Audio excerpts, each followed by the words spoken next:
Technically, my name is Randall. Are you worried about being Randy in the UK?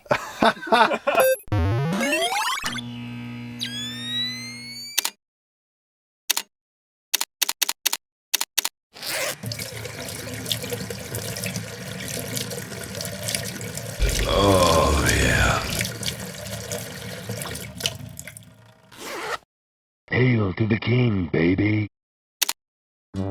Hello, welcome to a very special edition of Game On. I'm Nathaniel Lippiett. I'm Randy Pitchford, president of Gearbox Software and executive producer of Duke Nukem Forever, which is coming on June 10th. Yeah, finally. Yeah, right? You know. Whoa, Duke, you got some kind of problem again? Coffee machine. You can't figure out... Come on, I'll save you one more time. Let's go. Let's get out of here. Hey, at least it's not another delay. Coming up this week. Did you see it pop? Randy Pitchford makes magic happen.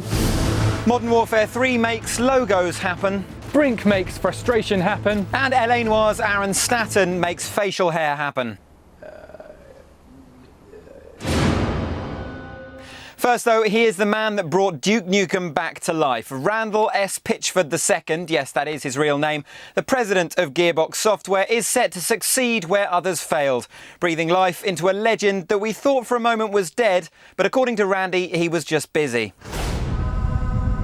He's walked on the moon, he's won the World Series of Poker, he's climbed Mount Everest, he's won Oscars in films. The guy is, in his universe, which is like a funhouse mirror reflection of our world, he is the king. And it's fun to spend time in his shoes. So he's like Superman meets Bruce Willis meets Forrest Gump. Well, I think he's, yeah, I mean, he's done a lot. Yeah, absolutely, I think those are good descriptors. There's more where that came from.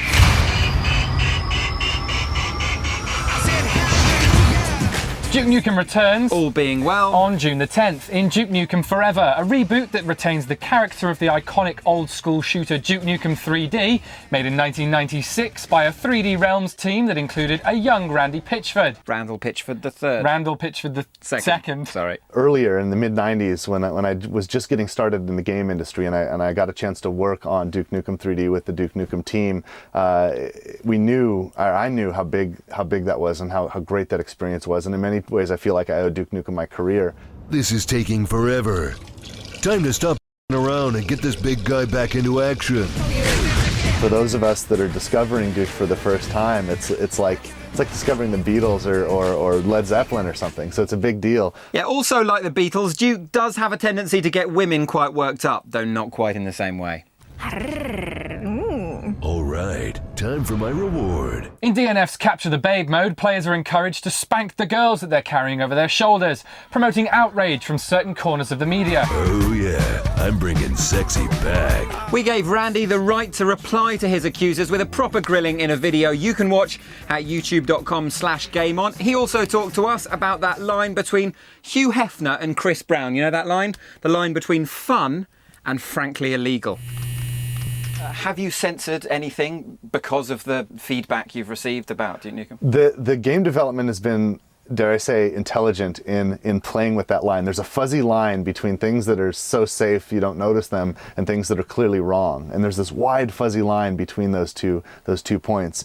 The game is intelligent in how it plays around on that line. Duke dances on that line. He moonwalks across that line, but he stays within that line, and that's where all the fun is. You want to touch it, don't you? Duke Nukem Forever is released, cross your fingers, Dan, in the UK on June the 10th, 4 days before it hits the States. Can I stop this now? Yeah. Congratulations. Now, it hasn't been announced, it doesn't officially exist, but it might have a logo. This is the picture doing the rounds, claiming to be the logo for the hilariously over-anticipated Modern Warfare 3. It's a logo. It's green. It might not be the actual logo. That's pretty much all there is to get excited about before E3, when we may actually know something actual. More interestingly, some more dubious art has emerged, apparently for the Call of Duty Online project, which, reading into the cryptic clues from this logo, might or might not be called Call of Duty Elite or Call of Duty Elite 3. We can't really read it. Is it a 3? It's like a backwards E, is it? It's like half an 8. This digital-only project is basically Call of Duty Online, thought to be a rival to EA's Battlefield Play for Free, which is currently in open beta. Think subscriptions, browsers and non-stop multiplayer and you're not far off. More details and dodgy dossiers as soon as we get them. Dossiers or dossiers? Dossiers. Now for this second section of the show, we're going to use a cheap imitation version of Judi Dench's voice to introduce you to Brink. 40 years ago, we started building the Ark. The new first-person shooter from Bethesda and Splash Damage has a pretty simple concept. You're stuck on a floating city, the Ark, in a close to post-apocalyptic world. Well done. Thanks. We must escape the Ark! We must have order. We must save the Ark! Do you want to escape from it or take charge of it? It's important to note now that whatever you decide, it doesn't really matter because you won't enjoy it either way. That's harsh early on. What's the worst that could happen? Brink it on. Wow. It's showtime. Okay, maybe that was a bit harsh, but for all its good points, there are more memorable disappointments from a game that promised to reinvigorate the first-person shooter genre. Let's start, as they do in The Sound of Music, from the beginning. In an attempt to simplify things, you watch some pretty hefty tutorial-style videos that, in the end, slightly overcomplicate the situation. By the time you start playing, you're like, huh? And then a little bit like, what? Huh? What? What? The following briefing could save your life. When you're finally constructing coherent sentences again, you discover that Brink is essentially two teams in an arena-style game, each trying to achieve conflicting objectives. Like blow up a bridge, or don't blow up a bridge. Yeah, like protect an informant, or kill that informant. Or maybe make a cup of tea, or a microwave meal. No, that never happens. Now, as mundane as Brink gets, it never quite reaches the lows of your life. My life is not mundane. It's delicious. The campaign mode crosses over into the multiplayer, whether you're playing online with other people or on your own with bots, like the lonely experience I had on the PlayStation without the umbilical cord of PSN. It's all right, man. Over on the Xbox side of life, I was having a much better time, mainly down to the fact that the AI of the bots is atrocious and the AI of Xbox Live gamers generally isn't. We cannot recommend enough playing this game online rather than off. Yeah, that way it won't leave you cursing the technology that will probably one day become self-aware, more intelligent than us, and potentially enslave us all. Potentially. Plus, with no local multiplayer, it's worth your while having a human team online. This is true. There are 4 classes in Brink: the soldier, the medic, the operative and the engineer. You have to intelligently switch between them to get things done at the right times, which is a nice touch. It means the game is an FPS that makes you think a bit more. But the bots just don't really get it. They rarely help out and seem to swan off to do other things. Like make a cup of tea. Or a microwave meal. Delicious. Hour ago, I was making my kids breakfast. For all the intelligent thought required at times, the game is essentially Reds versus Blues. No one ever really dies, and the worst that can happen is you go back to the beginning of the map and have to reach your team again. All in all, it feels like playing Quasar when you're 11 years old. 11? 11? I was there like last Thursday. Poning some year 7s, were you? Naturally. Next we come to the smart mechanics of the game, or smooth movement across random terrain. Some have likened it to parkour. Well, we can only say it must be the parkour the fat kid who hangs around with all the guys who can flip from a lamppost to a phone box can manage. Yeah, it's not that it doesn't work, it just doesn't always work, and there are still instances of running into a wall a bit like a deranged man who doesn't believe in gravity. Also, there are 3 body types: light, medium and heavy. Depending on which one you choose can determine where you can go in the levels and how you can get there. Part of the game's focus on character personalisation. But it's ultimately just an interesting tangent, as all the action will undoubtedly take place in only a couple of places. So maybe SMART should stand for smart movements. Good. Always really tricky. Do you have a way with words, Dan? Thank you. Captain, on deck! Okay, it's not all bad. Once you get the hang of the gameplay and how to accomplish objectives, Brink has moments of addictive, determined fun. That's the very best kind of fun. It is. And the style of the characters and the scenery is quirky and individual. There are some bigger chins on those faces than on 10 John Travoltas. And everything is so unexpectedly bright, something we're really not used to seeing in FPSs after all the gritty war games we've been playing. Ultimately, it's not that Brink is a bad game, it's just not a genre-defining title that everyone will love. Yeah, if you're big on things like Team Fortress and Left 4 Dead, then you'll probably get on pretty well with it. For most though, you may be better heading off to Laser Quest, as the game has the potential to send you to the brink of insanity. Good.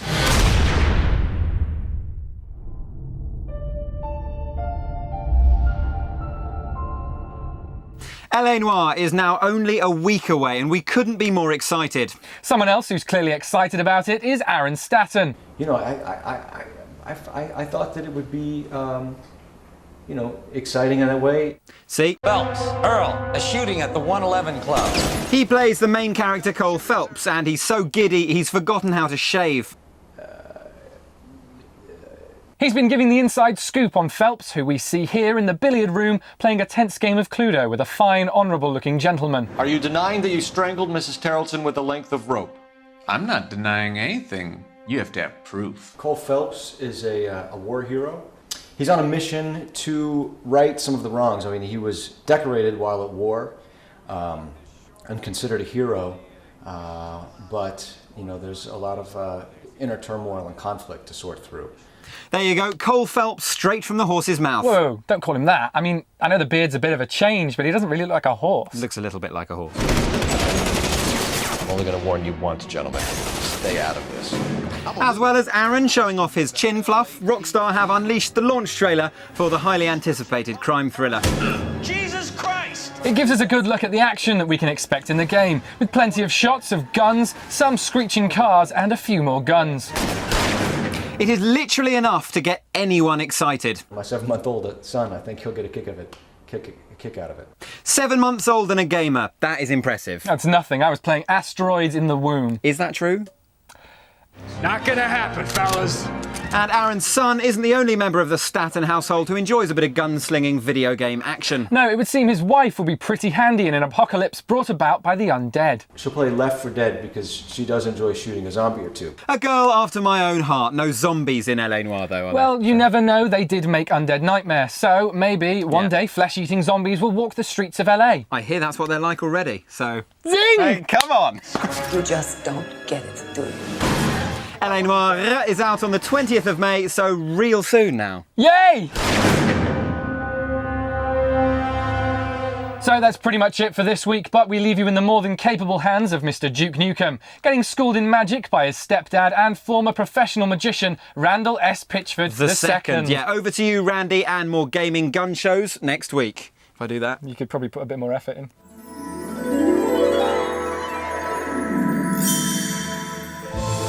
Duke, I've been asked to show you a trick. Don't kill me. Okay, but we're gonna see if I can fool you here. You ever, cards, playing cards? Just go ahead and just take one out. It doesn't matter. Just reach in and sort of grab anyone you want. That's a good one. Don't show me. Show them though. All right, let's see what we got. You guys got it back there? Let's see, my wife is calling me right now to give me a hint. Go ahead, put it in. Jam it in there wherever you want. Just in the middle somewhere. Perfect, perfect. All right, so we've got your card in there. And what I'm going to do is I'm going to turn the deck over and I'm going to make it pop to the bottom. And you can see it because you can see, all the cards here. So I'm going to go, did you see it pop? It hasn't happened, of course. You can see the 5 of spades there, but if I just rub the card like this. Was that it? Did I get it? Not bad, right? It's pretty magical. I'll tell you what, I got a better trick. My next trick, I'm going to ship your video game. Duke Nukem Forever, June 10th. Right on. Duke Nukem Forever is out on... Duke Nukem Forever is out on June 10th. Yes. Are you sure? Well, I checked the weather report. Hell's freezing over. There was reports of pigs flying. It is coming. June 10th. Duke is coming. 100%. Well, barring any earthquakes, tsunamis, acts of nature, yes, June 10th is the date. You're positive? Yes, I believe so.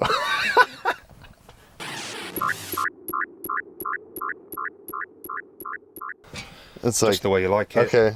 I mean, it's got leather piping.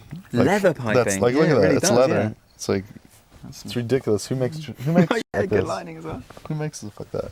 What? Women? I don't think Hugh Hefner's that fun.